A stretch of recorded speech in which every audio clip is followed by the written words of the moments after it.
राम राम राम राम राम राम राम राम राम नारायण नारायण। दूसरी बात, जितने भी कर्म हैं वे सभी प्राकृत पदार्थों और व्यक्तियों के संगठन से ही होते हैं। पदार्थों और व्यक्तियों के संगठन के बिना स्वयं कर्म कर ही नहीं सकता। अतः इनके संगठन के द्वारा किए हुए कर्मों का फल अपने लिए चाहना ईमानदारी नहीं है। अतः कर्म का फल चाहना मनुष्य के लिए हितकारक नहीं है। फल में तेरा अधिकार नहीं है। इससे ये बात सिद्ध हो जाती है कि फल के साथ संबंध जोड़ने में अथवा न जोड़ने में मात्र मनुष्य स्वतंत्र है, सबल है। इसमें वे पराधीन और निर्बल नहीं है। फलेषु, यहां बहुवचन देने का तात्पर्य है कि मनुष्य कर्म तो करता है एक और उस कर्म के फल चाहता है अनेक। जैसे मैं अमुक कर्म कर रहा हूं तो इससे मुझे पुण्य हो जाए, संसार में कीर्ति भी हो जाए, लोग मुझे अच्छा माने, मेरा आदर करें, मुझे इतना धन प्राप्त हो जाए, आदि आदि निष्काम होने के उपाय बताते हैं। पहला, कामना पैदा होने से अभाव पैदा होता है। कामना की पूर्ति होने से परतंत्रता और पूर्ति न होने से दुख होता है तथा कामना पूर्ति का सुख लेने से नई कामना की उत्पत्ति होती है और सकाम भाव पूर्वक नए नए कर्म करने की रुचि बढ़ती चली जाती है। ऐसा ठीक ठीक समझ लेने से निष्कामता स्वतः आ जाती है।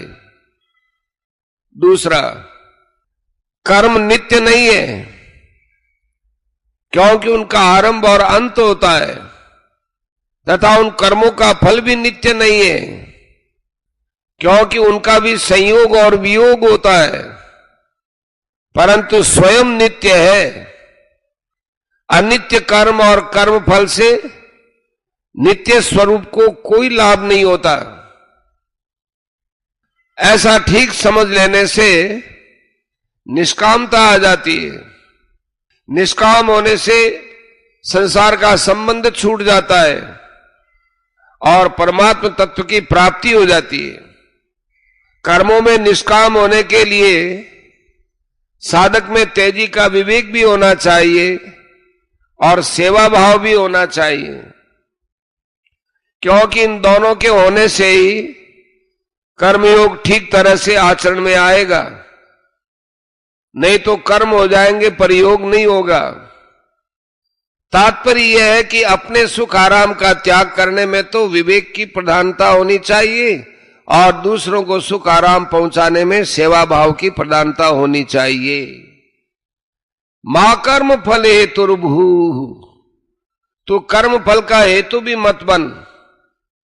तात्पर्य है कि शरीर, इंद्रिया, मन, बुद्धि आदि कर्म करने की जितनी सामग्रियां हैं उनके साथ अपनी किंचित मात्र भी ममता नहीं रखनी चाहिए, क्योंकि इनमें ममता होने से मनुष्य कर्म फल का हेतु बन जाता है। आगे 5वें अध्याय के 11वें श्लोक में भी भगवान ने शरीर, मन, बुद्धि और इंद्रियों के साथ केवल ही पद देकर बताया है कि शरीर आदि के साथ किंचन मात्र भी ममता नहीं होनी चाहिए।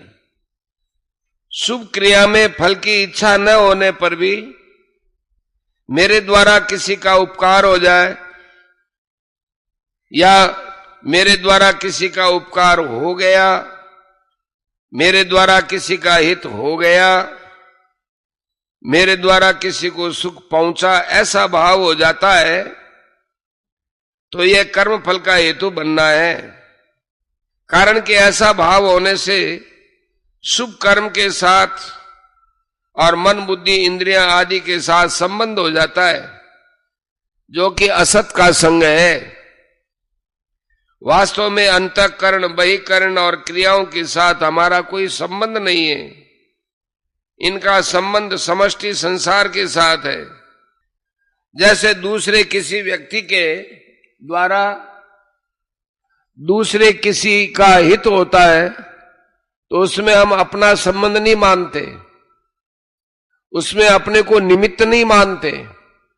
ऐसे ही अपने कहलाने वाले शरीर आदि से किसी का हित हो जाए तो उसमें अपने को निमित्त न माने। जब अपने को किसी भी क्रिया में निमित्त हेतु नहीं मानते तो कर्म फल का हेतु भी नहीं बनेंगे। माते संगोस्त्व कर्मणि, कर्म न करने में भी तेरी आसक्ति नहीं होनी चाहिए। कारण कि कर्म न करने में आसक्ति होने से आलस्य, प्रमाद आदि होंगे। कर्म फल में आसक्ति रहने से जैसे बंधन होता है वैसा ही बंधन कर्म न करने में आलस्य, प्रमाद आदि से होता है। क्योंकि आलस्य प्रमाद का भी तो एक भोग ही है, क्योंकि उनसे भी तो सुख मिलता है जो तमोगुण का सुख है। निद्रा आलस्य प्रमादोत्तम तत्तामसमुदारितम। और जिसका फल अधोगति होता है, अधोगच्छन्ति तामसाः। तात्पर्य यह हुआ कि राग आसक्ति कहीं भी होगी तो वो बांधने वाली हो जाएगी। कारणम गुण संगोष्य सदसद योनि जन्मसु। कर्म रहित होने से हमें लौकिक लाभ होगा, संसार में हमारी प्रसिद्धि होगी आदि, कोई सांसारिक प्रयोजन भी नहीं होना चाहिए। और समाधि लग जाने से आध्यात्मिक तत्व में हमारी स्थिति होगी आदि, कोई पारमार्थिक प्रयोजन भी नहीं होना चाहिए।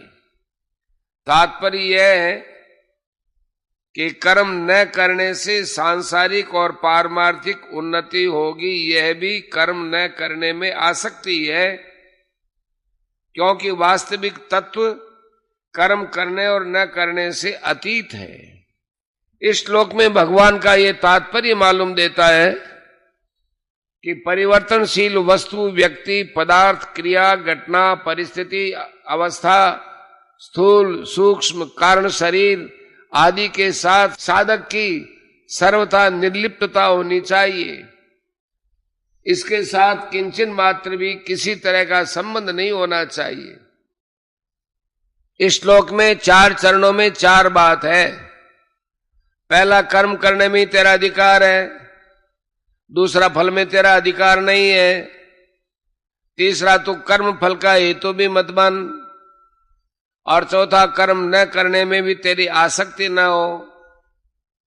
इनमें से पहले और चौथे चरण की बात एक है तथा दूसरे और तीसरे चरण की बात एक है। पहले चरण में कर्म करने में अधिकार बताया है और चौथे चरण में कर्म न करने में आसक्ति होने का निषेध किया है। दूसरे चरण में फल की इच्छा का निषेध किया है और तीसरे में फल का हेतु बनने का निषेध किया है। तात्पर्य यह हुआ कि अकर्मण्यता में रुचि होने से प्रमाद, आलस्य आदि तामसी वृत्ति के साथ तेरा संबंध हो जाएगा।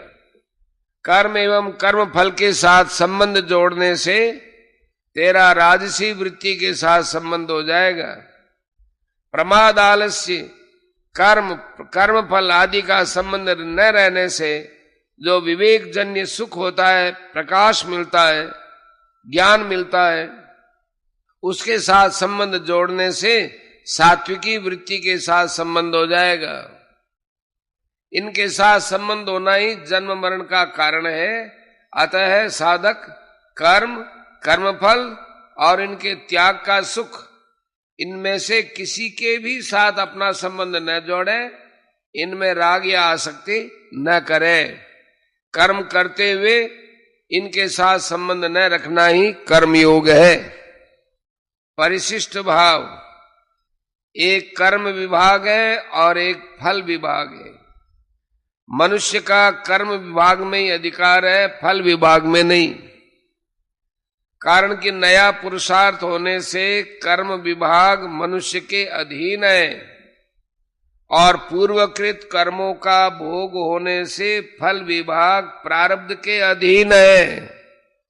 कर्मयोग की दृष्टि से देखें तो मनुष्य को जो साधन सामग्री वस्तु आदि जो सामर्थ्य वगैरह मिली है वह प्रारब्ध है, और उसका सदुपयोग करना, उसको अपना और अपने लिए न मानकर दूसरों का और दूसरों के लिए मानना, उनकी सेवा में लगाना, ये पुरुषार्थ है। कर्मयोग में मुख्य बात है अपने कर्तव्य के द्वारा दूसरों के अधिकार की रक्षा करना और कर्म फल का या अपने अधिकार का त्याग करना। दूसरों के अधिकार की रक्षा करने से पुराना राग मिट जाता है और अपने अधिकार का त्याग करने से नया राग पैदा नहीं होता। इस प्रकार पुराना राग मिटने से और नया राग पैदा होने से कर्मयोगी वीतराग हो जाता है। वीतराग होने पर उसको तत्व ज्ञान हो जाता है, कारण कि तत्व की प्राप्ति में नाशवान असत वस्तुओं का राग ही बाधक है। रागो लिंगम अबोधस्य चित्त व्यायाम भूमिषु कुतः शाद्वला तस्य यस्याग्नि कोटरे तरोहु। तात्पर्य है कि वस्तु, व्यक्ति और क्रिया में मन का जो राग खिंचाव है, यह अज्ञान का खास चिन्ह है। जैसे किसी वृक्ष के कोटर में आग लगी हो तो वह वृक्ष हरा भरा नहीं रहता, सूख जाता है। ऐसे ही जिसके भीतर राग रूपी आग लगी है उसको शांति नहीं मिल सकती।